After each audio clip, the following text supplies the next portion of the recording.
Hi, my name's Buck O'Brien, and you don't know me, but I promise I wrote this VR video ages before the Amazing Digital Circus came out. I swear to you. You have to believe me. I'd always wanted to try it again after using it in its baby state back in like 2014 during a Comic-Con I went to. Quarantine gave me a great opportunity to get one, along with a sale that I realized was just clearing out stock before the Quest 2 was released a month after I bought mine. No, I wasn't upset, I'm okay. After slapping it on and playing some of the essentials like Beat Saber, VR Chat, Super Hot, I won't lie, I felt a little bit of buyer's remorse. It seemed a little gimmicky after a few hours. None of my roommates or friends had their own headsets at the time, so I couldn't meet them in VR Chat or Pavlov them off, so I was just kinda stuck with a pretty lackluster experience that got old pretty quickly. Until I realized that two of the best games of the decade were VR exclusive.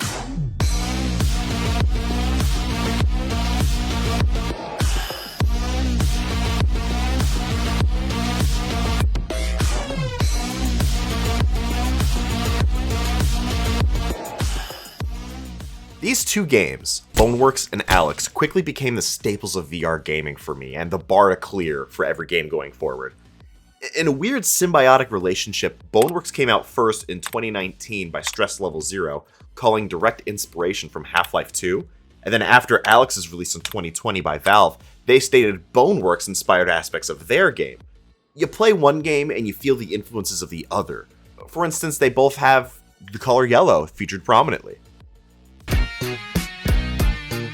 Both feature headcrab enemies, zombie-like enemies, empty sections of cities, force grabs in VR. The styles and gameplay are very similar, but unique enough to stand apart from each other. They each have their own quirks and especially stories to stand apart and feel similar, but just how similar are they? I love both of these games dearly, holding them in such high regard, but if we went point for point, bullet for bullet, which one would come out on top overall? Would it be the underdog, unknown, swinging for the fences, or the returning champion that took what came before them and flipped it on its head? So let's do that. Let's put Boneworks and Alyx side by side and see who would win the Golden Crowbar if there was such an award like that. No, that one doesn't. Can't stop looking at it. I'm also talking only base vanilla games. I know both have modding capabilities, but I'm not critiquing a modder's work. And finally, as always, I'm only proving my points, not disproving yours. Of course, if you're a die-hard Half-Life or Valve fan, you'll probably prefer Alyx more likely than not. But I'm not that, so, you know. Now, I love both of these games, so I'm not going to bury the lead here. If you have VR, you should play both of these. In order to really, truly compare these two games, I need to go over spoilers and story and show footage that might ruin some moments and especially puzzles for you if you choose to play it. And I really think you should go into both of these games as blind as possible. They are incredible when you don't know what's coming. I know some people choose to just watch stuff anyways and either play it later or never play it, but just letting y'all know this is the last spoiler warning for content, maybe one more when we get to story. So if you have VR, play them before watching this video. And if you don't have VR, just go and buy one. Buy a headset so that you can... never mind.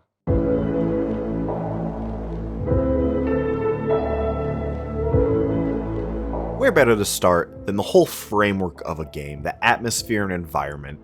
These things set the whole tone of the game and experience of playing it, triple-fold in VR as you're literally in the world, thrust into it, free to interact with it.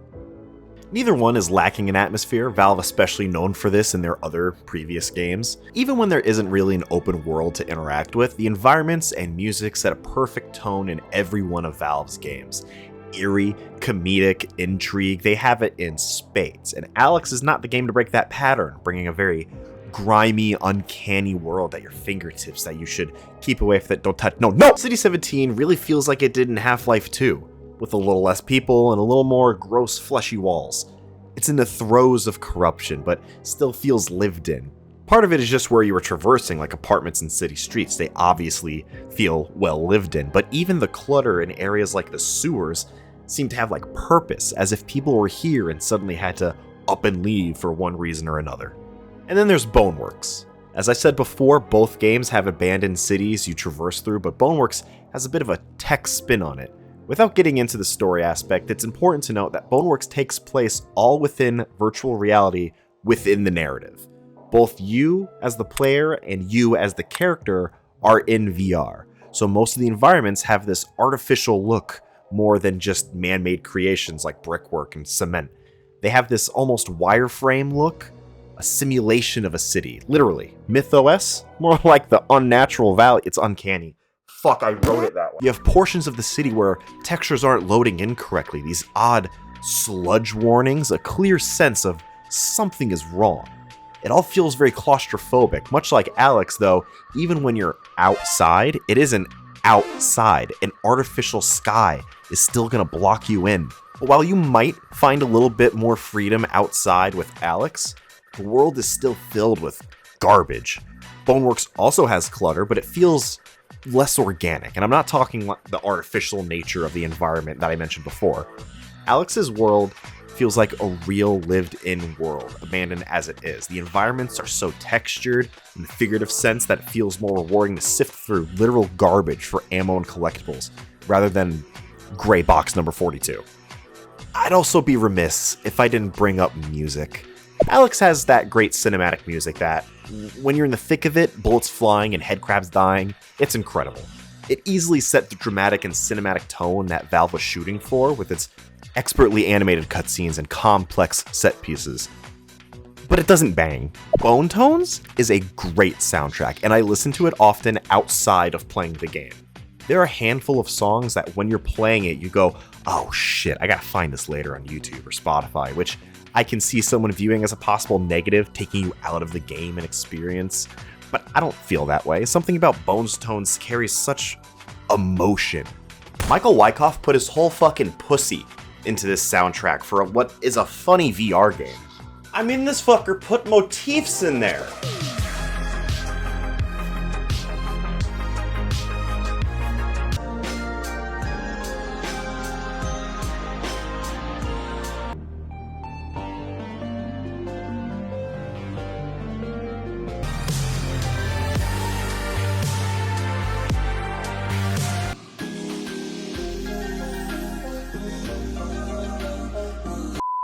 It has this odd feeling of like wonder, discovery, but still this underline of dread.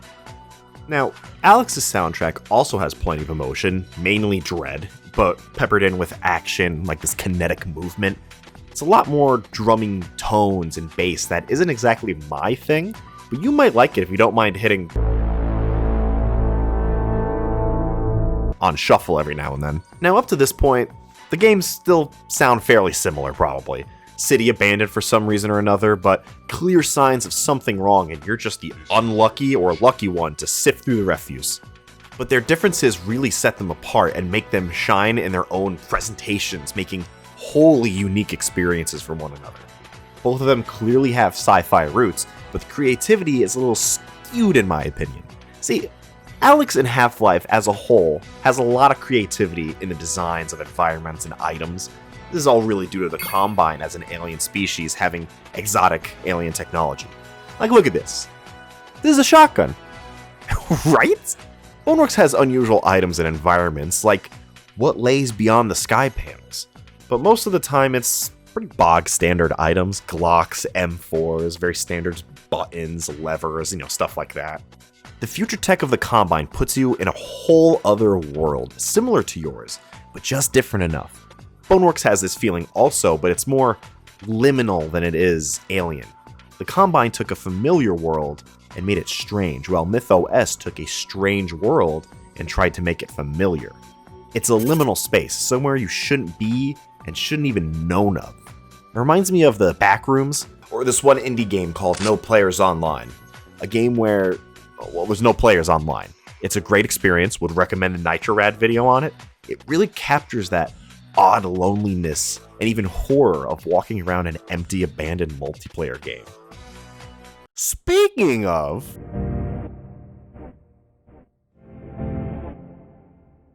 Now, neither of these really scream horror.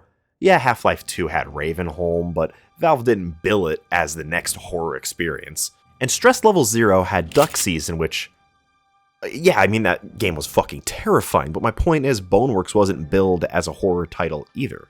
And I'm not here to convince you that they are, but they both definitely have horror elements in one shade or another. Up front, Alyx has more overt horror moments. There's a whole sequence that's just the worst thing to go through your first time, but is a great experience nonetheless. Alyx has a lot of dark corridors with very fast-moving enemies that, I'll admit, tend to jump scare you a bit. Something that I find interesting is that it's not a survival horror type beat, at least on the difficulty I was playing on, because you always have the resources to deal with the threats. It's a matter of executing it properly as a player. You find yourself scavenging for ammo most of the time, but you never feel like you're down bad. You just would like more.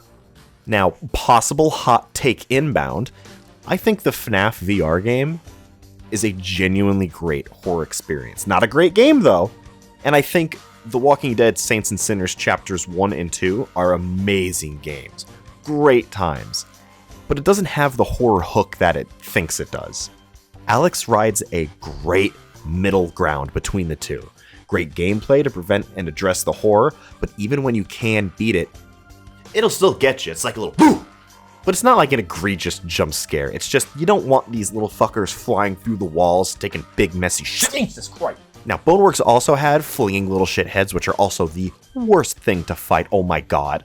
But when it comes to actual horror, Boneworks has one singular moment that I would classify as a scare, and that's great.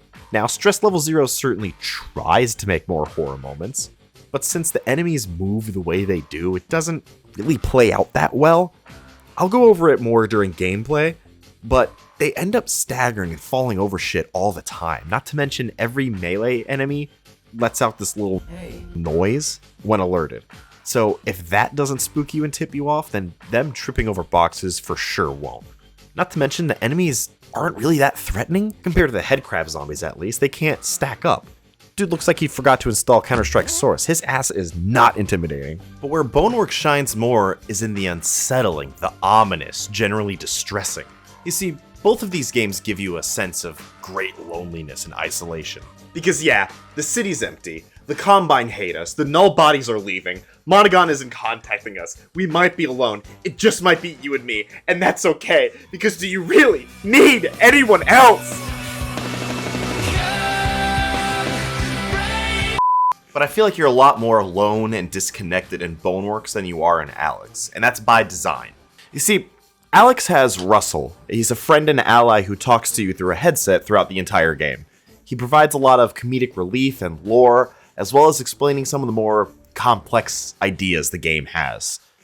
Some players might feel like gameplay-wise it's a little unneeded, as they're familiar with the world of the Combine and City 17, but someone who just bought a VR headset having not played any Half-Life game or any VR game up to that point previous might need something like that.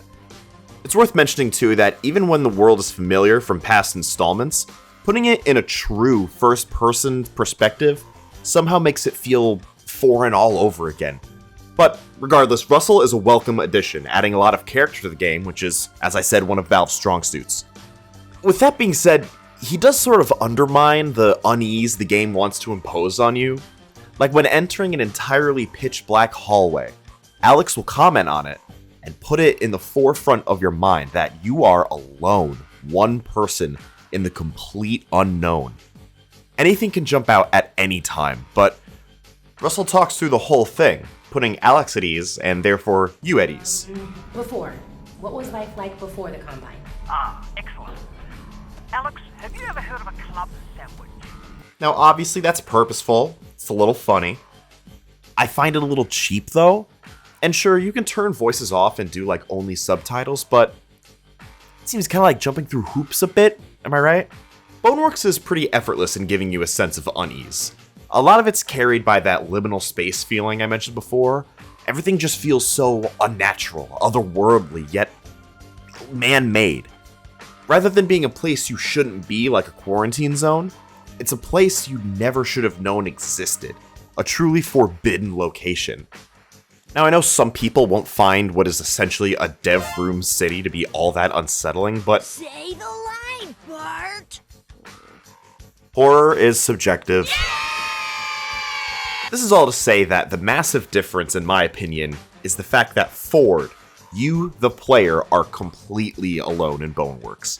You do have some lore dumps and people talking to you, but it's always really brief and through a screen at all times. Like I said, it's a massive disconnect. The only other people who talk to you are out in the real world, in an office. Fucking Andy bought donuts and you're fighting for your life in digital sewers. All this is to say, Boneworks is more passive in its horror. It certainly tries to jump you and catch you off guard, but Alyx has a lot more tricks up its sleeve. Now, environments are cool and all, but what good are they if you can't interact and fuck shit up in them? That's basically a tech demo. Environments are the skin of the game, but let's get into the skeleton and how it functions. I.e., let's see how these bone works.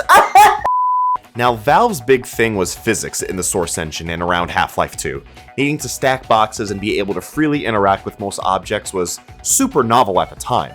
It immersed you more into the world, being just shy of an immersive sim, some would say.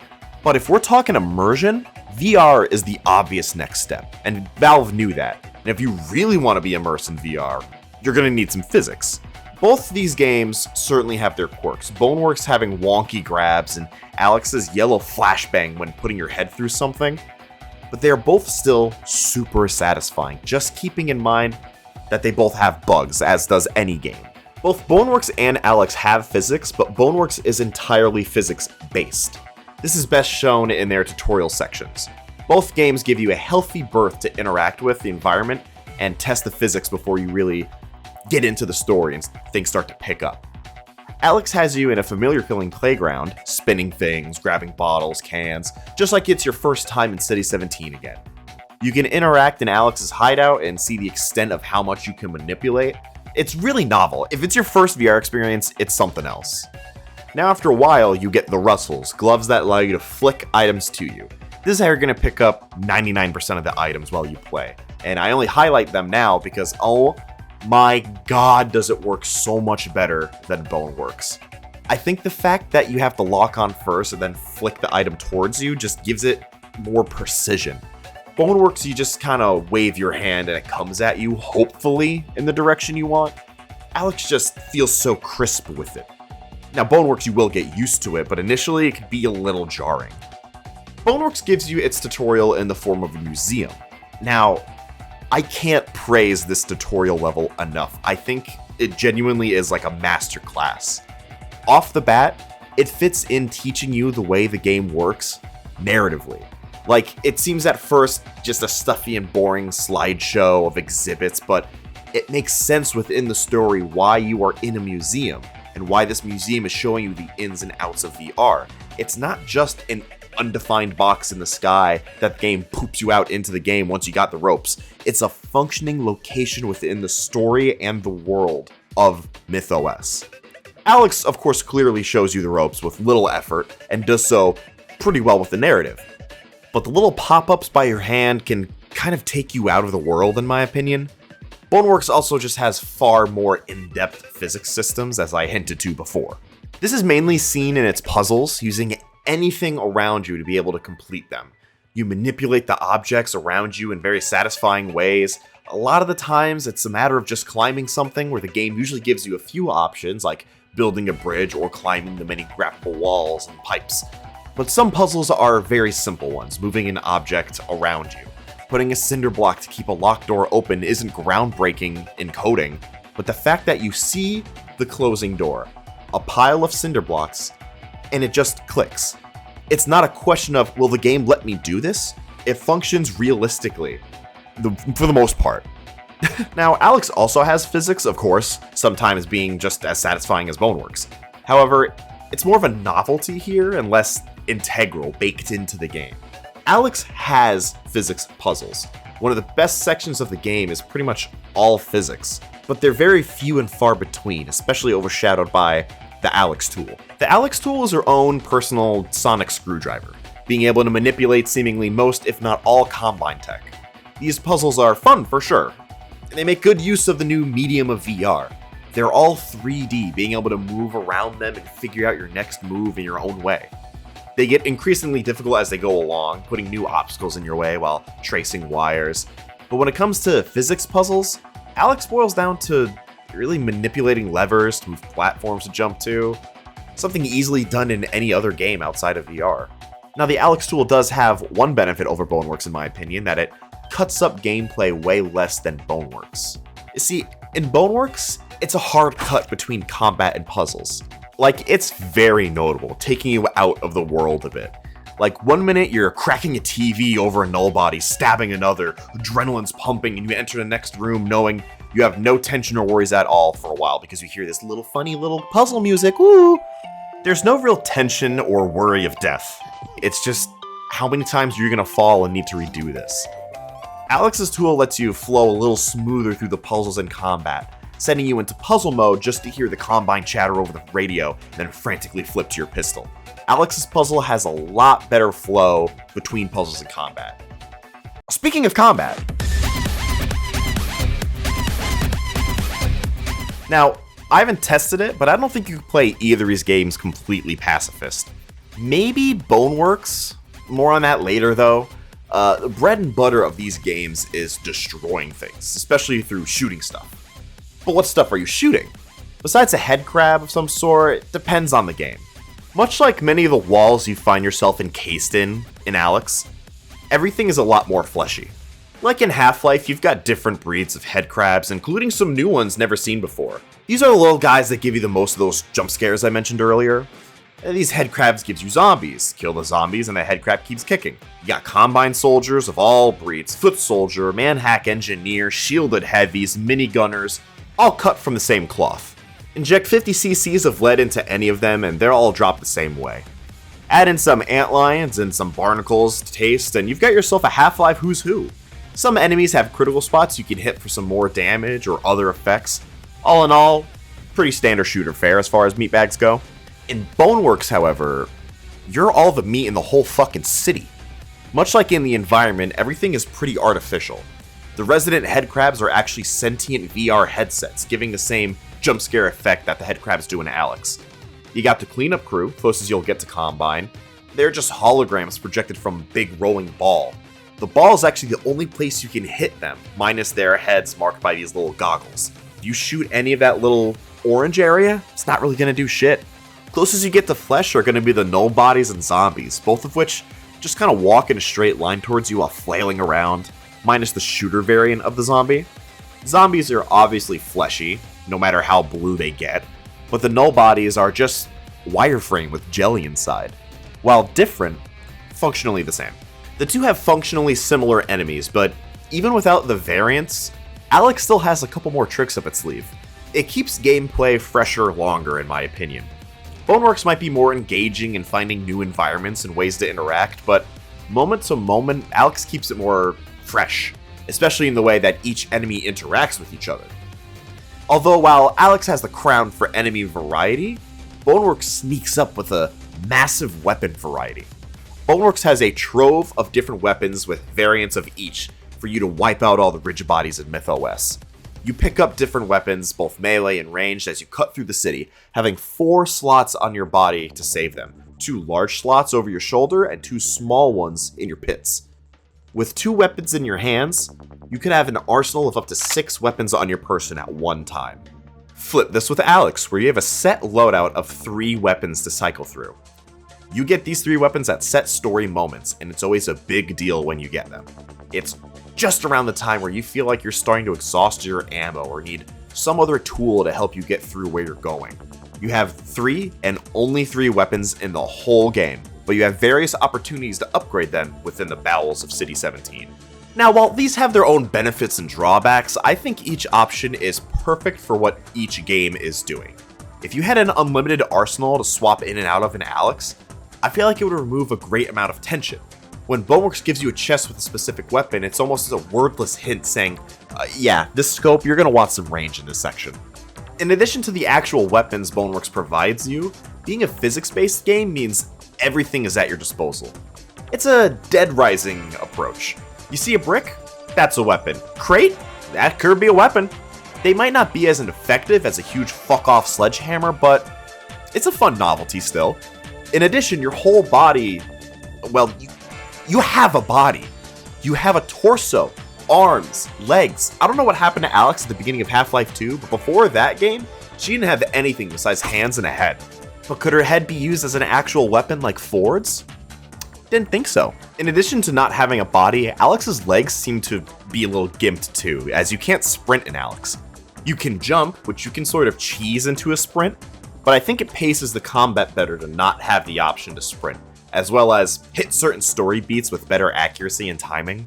This full body physics in Boneworks also applies to enemies, like you can kneecap them to make them stumble around more. If you hit their arms, they'll be a little more wiggly and not be able to use them because they're broken. It's kind of like Dead Island where you could target different body parts. But with all this freedom comes its own restrictions. Having a full rigid body really lets you feel like you have weight and momentum, where Alyx feels a little more floaty. But it can also cause issues when climbing. Your arms cross over each other and hit the pipe, and it can cause some issues. In regards to weapons, every level or stage ends with this big plasma-type wall. No items can pass through it. That means your loadout begins and ends on that level. Next load screen, back to square one. This can be a huge bummer as you develop your favorite weapons that you know you'll lose at some point, and some weapons just flat out aren't on other levels. Luckily, there's usually a shop at the start of a level to allow you to trade ammo for items, some of them little mystery boxes. More on this shop later. Fucking bastard. So on the flip side, Alyx seems more restrictive at first, but allows you to have more control across the wider spread of the game. When you develop a favorite gun in Alyx, you know you're always going to have it, and you can choose to funnel your upgrades into it. This also influences when you use the guns too. Do you really want to burst through your last shotgun shells? Or would you maybe pepper the zombie with a few pistol shots instead, in case he sees something big with the shotgun? Or maybe you prefer the control of the pistol and being able to switch to burst shot in an instant, so you use the pulse rifle for more broader fights. The game also seems hyper aware of your ammo count and what you prefer, so as I said, you always feel like you have just enough resources to get by. Another thing Alyx does not only better than Boneworks, but most VR shooters actually, is not having long barrel guns. It sounds like another restriction at first, but possibly a necessary one. See, aiming with a pistol is pretty straightforward.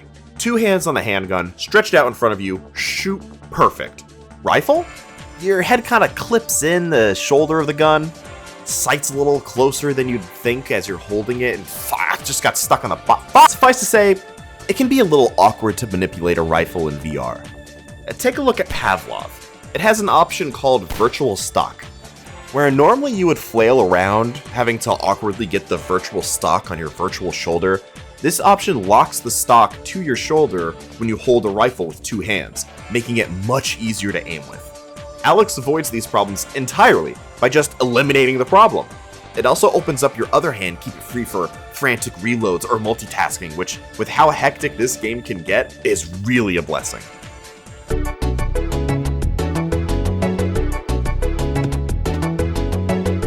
Now, we mentioned the shop in Boneworks, but how does the shop/upgrade system work in Alyx?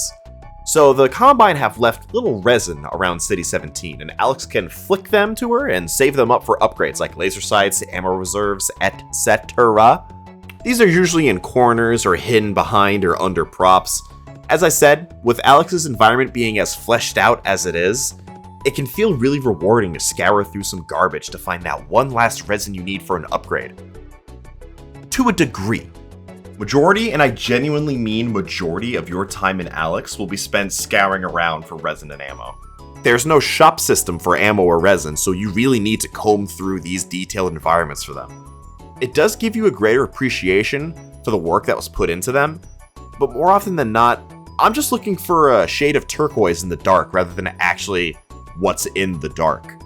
Oddly enough, it reminded me a lot of Amnesia, trying to pull open each drawer one by one in the hopes that something's in there, making the time I've spent in this fucking office worth it. There's another section in Alyx that reminds me of Amnesia a lot, but we'll get to that later. Be fucking patient. Now, here's where I say Boneworks does it better, and you saw this coming, but no, you don't fucking know me! Boneworks doesn't have resin or upgrades, but what it does have is a collection system. Towards the end of each stage, before the plasma wall, there's a reclamation bin. Anything you throw in there will be saved and unlocked for you in sandbox mode, which is a lot of fun, admittedly. Some items are a little harder to bring all the way to the end, obviously, and you can't exactly drag enemies or NPCs to the bin. Enter the Gachapon, little capsules hidden around the map, usually in these Boneworks boxes. Fun idea in theory, but it's a bit of a bummer when 9 times out of 10, it's a big fucking block. Not to mention with the less detailed and less lived in environments, it's a little harder to hide these things, so getting them can be a headache, a fun challenge. But if you're a completionist, I can see you getting frustrated pretty quickly. For instance, this one, you can easily shoot the supports and let it fall down, right? You fool, you've doomed yourself. At least in this run. See, remember those shops I mentioned earlier? At one of the last stages, you have a super shop allowing you to buy these gravity manipulating gadgets and some dev tools that you're able to use in the story. It's a fun little reward for hard work. Much like the other shops, you just deposit some ammo with Jesus fucking Christ! Yeah, to get some of the best items in the game, you have to have 24,500 rounds of ammo to deposit at the end of the game. And that's depositing all your ammo at essentially a boss fight too. Again, frustrating, but a challenge. So your gears start turning. You gotta go back and collect all the ammo you can use, so no guns, gotta save up. Is that a hidden box? Gotta get it, but can't shoot it. Some levels make this super difficult, being long stretches of gunfights with you minus up to 6 guns. But I was able to go through the whole streets level, going in every corner, using only melee, confident as hell. Jesus Christ! The good news is, once you play through a level, it only counts your best score. So if you played streets with 1,000 rounds, and then replayed it and shot every bullet you had, finished the level with 0, your score would still be 1,000. It only counts your best run. All of this to say, both games will have you rummaging through garbage and above geometry to find a wooden box or glowy tube, so if you're so inclined to 100%, this is gonna be 99% of your gameplay.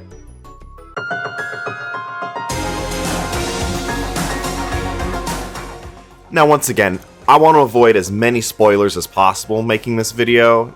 This section makes it a little difficult, but I already gave you plenty of disclaimers, so let's just jump into it. Valve was making a spin-off to one of the most praised games of our generation, the sequel of which is one of, if not the most sought-after games. Stakes and expectations for a new Half-Life game were high, so I'm sure they knew they had to bring their A game in every department. I've already praised Alyx enough in the other departments, and the story's not going to be any different. As I said before, I'm not the hugest Half-Life fan, but completing 2 was an amazing experience as a kid. I have over 900 hours in Gary's Mod, so I feel like I owe it that. Alyx tells the tale of, well, Alyx, 5 years before the events of Half-Life 2. The Combine are being the Combine, dominating everything and anything. And Alyx, Eli, and Russell are part of the growing resistance, gathering intel to find a way to tear down the Citadel. However, the Combine continue to combine and capture Eli, taking him towards Nova Prospect. It's now up to Alyx in a race against the clock to save her father and find out what critical information he might have gathered. I think I left a healthy amount of space for discovery, and let me tell you, if you're a Half-Life fan and haven't heard the story yet, you better fucking gather up that $750. Alyx has a huge advantage out of the gate. It's a known property, set in a large period of time in between games. Some might see it as low stakes since we know what happens after the events of this game. Half-Life 2 happens. If you say so. Boneworks has to work to sell you on its story and its world, being a whole new IP and property. While being inspired by Half-Life, it's alien-free and its own beast altogether. Monogon, a massive conglomerate, has built an entirely virtual reality operating system and city by manipulating an extremely experimental technology. You play as Arthur Ford, a security director at Monogon who booted into MythOS right when an anomaly occurs, setting the entirety of MythOS into a weird stasis. All that is left is the powered-down null body workers and the omniprojector antivirus things. Your coworkers try to communicate with you, directing you to fix the anomaly, but they very quickly realize that something bigger is afoot, something you were well aware of before. Boneworks has a great deal of mystery to it, beyond just being a new property and having to discover everything for the first time. Whether or not you played a Half-Life game before, you can follow the plot to Alyx. I've had friends play Boneworks who didn't even realize what the plot was until they finished it. And even then, they were pretty lost. Like, what the fuck is a lava gang? The major thing that I think really differentiates the two stories, though, is how they're told. Some of you might not know this, but Valve's a pretty big company. They have a lot of dough to throw around, so their presentation of the story has a lot more polish than Stress Level 0 does. Alyx has a series of fully animated cutscenes, pretty seamlessly added into gameplay. Of course, these are very well done and have a lot of classic Valve characters, but could be a little bit of a detriment to some. Being locked into an unskippable cutscene is a pretty standard affair for most games, something many of us have grown accustomed to groaning at. But I feel that in VR, the problem is just compounded. Unless you're fully bought into the story, which I'm pretty sure you would be if you give it the chance to, these can be a serious drag. You have so much you can interact with and explore that you really don't want to just sit around and wait for the talking to stop. You just went through some of the coolest immersive gaming you've ever had. I don't give a dick about the North Star, let me spank a zombie again. Boneworks of course has people talking to you also, but as I mentioned, it's all within monitors. Again, I think you will for sure be able to get sucked into the story on your first playthrough if you let yourself. But if you're not, or you're just replaying a level, you can just fucking and move on. Because Boneworks is a lot more environmental in its storytelling, in differing degrees. Cutscenes give you a lot of context and key points that you would for sure be lost without, but you can still understand a great deal of the story just by looking at the graffiti and paying attention to the world around you. I don't think the zombies are ever directly explained in the game, but play through Boneworks and you'll get why they're there without having to be spoon-fed to you. There's also less subtle things like, oh, wow, yeah, you just fucking laid it out there, huh? But believe me, I can't stress it enough, if you go in as blind as possible, put yourself in the character's shoes, as the medium expects you to, and buy into the stories, you will have two of the best cinematic climaxes I've had in games. Both of the ending sequences gave me goosebumps, and I can only hope that you enjoy them as much as I do. And there's really not much else to say, they're just amazing games. Oh fuck, I forgot to talk about...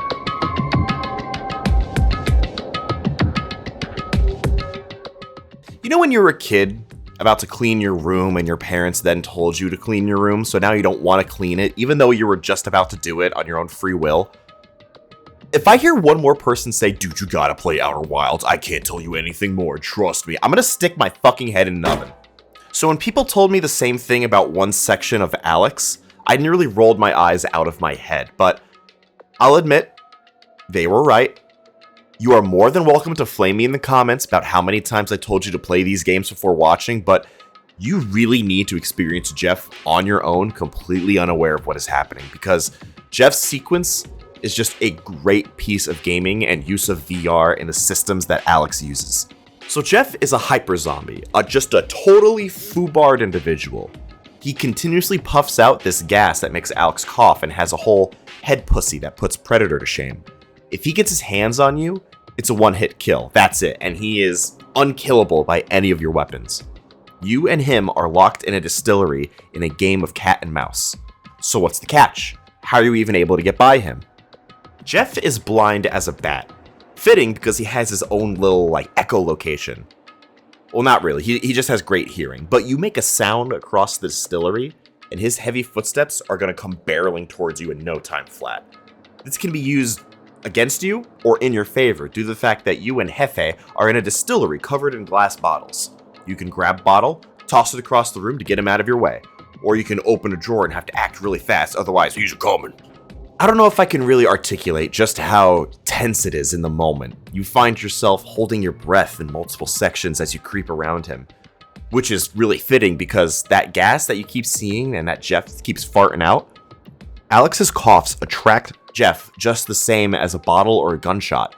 It might seem like small potatoes or gimmicky, but when I found out that you actually have to cover your mouth physically with Alyx's hand, I just don't know what else to say. It really brings you into the world. It's just that little extra touch of immersion that really brings you into the world. It's such an incredible example of implementing horror and tension while keeping an invincible enemy fresh in a post-amnesia and Resident Evil world.